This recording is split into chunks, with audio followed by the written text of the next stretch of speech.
다 함께 3월 26일 가정예배를 드리겠습니다. 찬송가 425장을 함께 찬양하시겠습니다.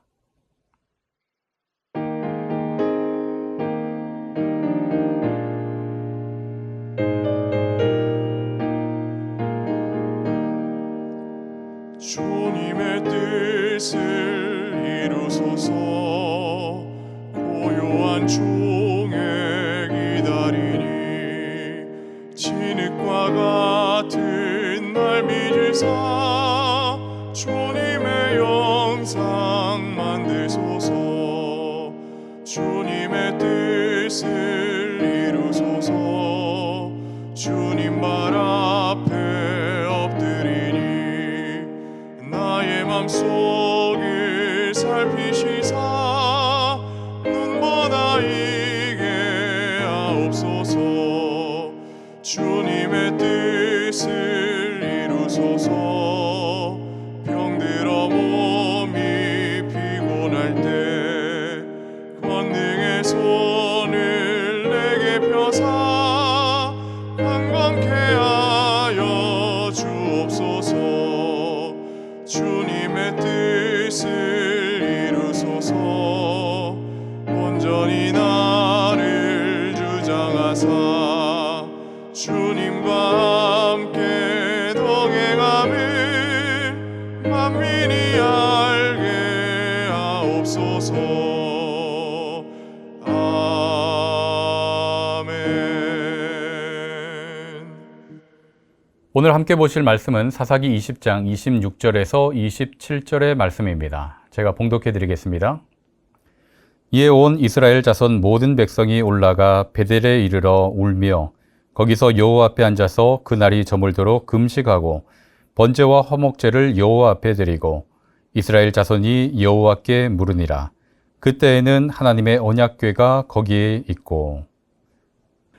여러분, 이스라엘 역사를 색으로 표현한다면 사사시대는 어떤 색으로 표현할 수 있을까요? 검은색으로 표현할 수 있을 것 같습니다. 왜냐하면 하나님을 등지며 살아왔기 때문입니다. 빛이신 주님을 등지면 그림자가 생기겠죠. 그리고 그 그림자로 인해서 어둡게 될 수밖에 없는 것입니다. 이 사사시대는 주님을 등지면서 보내왔고 그로 인해서 어둡게 된 것입니다. 여러분, 사순절 절기를 보내고 있습니다. 주님께서 어둠을 밝히기 위해서 빛으로 오셨으니 빛 대신 주님과 동행함으로 밝고 환한 길을 행진하실 수 있기를 주님의 이름으로 기원합니다. 오늘 본문은 어둠 중에서도 칠흑처럼 어둡게 보이는 한 사건을 다루고 있습니다. 이 사건의 전말은 이렇습니다. 한 레위인의 첩을 얻었죠. 이 종교 지도자가 첩을 얻었다는 것, 이것만 보아도 당시 이스라엘이 얼마나 타락했는지 짐작할 수 있습니다. 그런데 어느 날 이 레위인의 첩이 행음을 하더니 친정으로 도망을 간 것입니다. 이 레위인은 첩을 찾아가서 또 어르고 달래서 데리고 돌아옵니다. 이렇게 돌아오던 중에 해가 저물어서 베냐민 지파의 성읍에 속한 기브아라는 곳에서 하루를 유숙하는데 이때 전대미문의 일을 당하게 됩니다.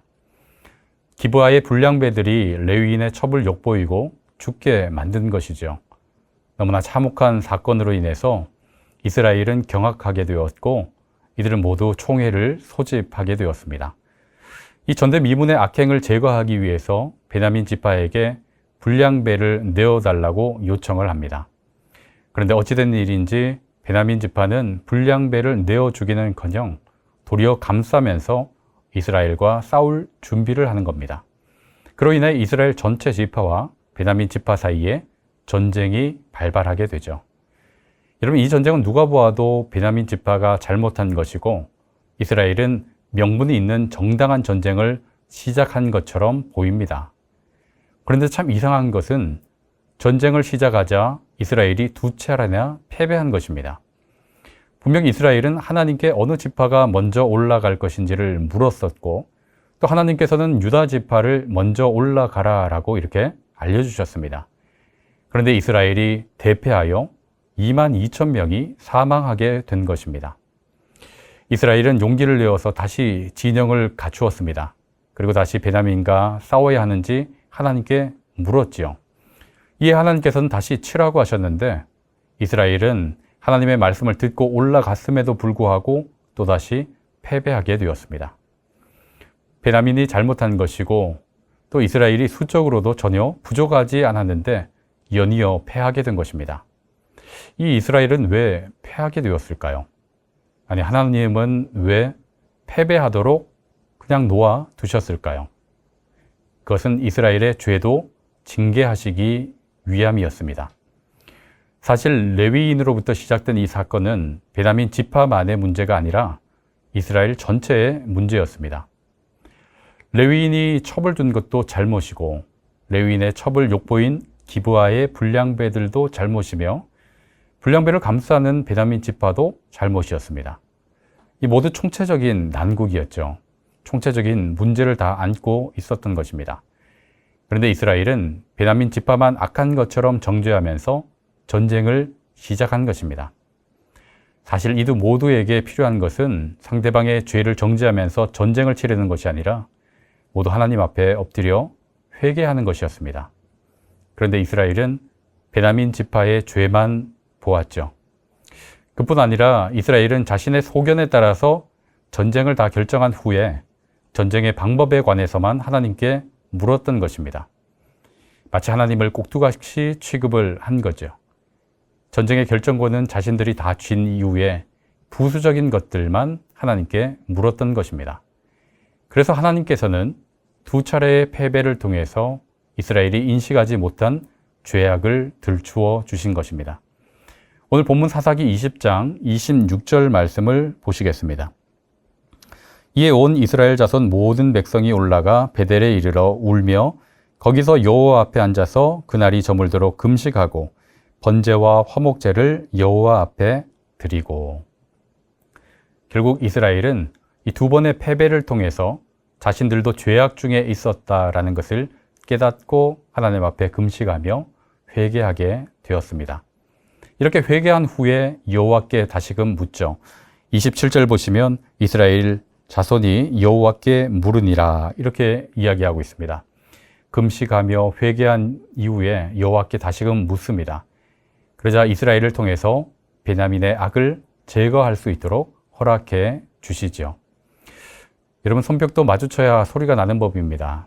물론 일방적으로 피해를 당하는 경우도 왕왕 있죠. 그러나 대부분 서로 잘못하는 경우가 많습니다. 가정에서는 어떨까요? 어떤 문제가 있다면 상대방의 잘못을 생각하기보다 자신을 돌아보는 것이 필요할 것입니다. 여러분, 예수님께서 우리의 죄를 어떻게 대하셨는지 그것을 한번 보시길 바랍니다. 이사야에서는 이렇게 이야기합니다. 그가 찔림은 우리의 허물 때문이요 그가 상함은 우리의 죄악 때문이라. 우리의 죄악이 분명하죠. 우리의 죄악이 분명함에도 그 죄를 예수님께서는 정죄하시는 것이 아니라 다 끌어안으시고 대신 갚아 주셨습니다. 여러분, 상대의 잘못을 정죄하고 판단하며 전쟁을 치르게 되면 상처가 남겠죠. 그러나 상대의 잘못을 끌어안는다면 이 잘못은 사라지고 그 자리에 사랑이 채워지게 될 것입니다.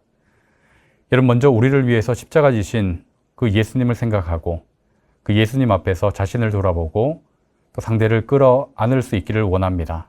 그렇다면 그 가정 안에는 또 그리고 그러한 삶의 터전 안에는 아름다운 일들이 가득가득 채워지지 않을까요?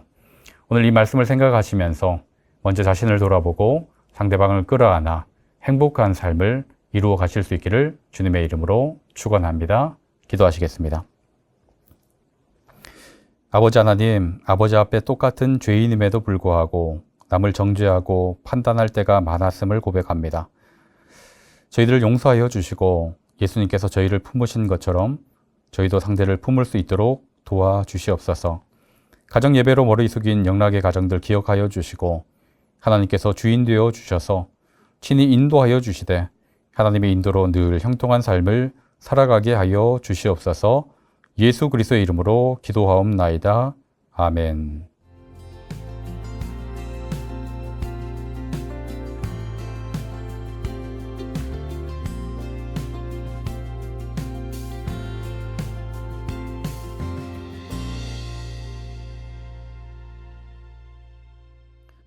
이제는 우리의 죄를 위해 십자가 지신 예수 그리스도의 은혜와 가정의 주인 되신 아버지 하나님의 다함없는 사랑과 성령의 위로하심과 교통하심이 하나님 앞에 겸손히 머리 숙인 영락의 모든 가정과 자녀 손들 위에 이제로부터 영원까지 함께 하시기를 간절히 축원하옵나이다.